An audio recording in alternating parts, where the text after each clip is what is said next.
σιωπές, ενώνουμε φωνές. Πάμε τις σιωπές, ενώνουμε φωνές.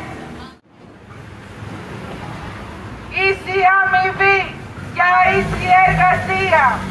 Ίση αμοιβή για ίση εργασία. Η πατριαρχία βιάζει και σκοτώνει.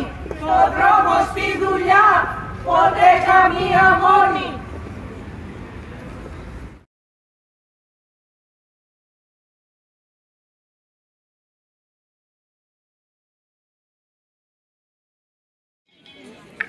Η 8 του Μάρτη είναι μέρα μνήμης και τιμής για όλες τις γυναίκες του κόσμου. Ζητάμε την ένταξη του όρου γυναικοκτονία στο ποινικό κώδικα. Η μόνη εγγύηση για όλα αυτά είναι ο αγώνας και η αλληλεγγύη.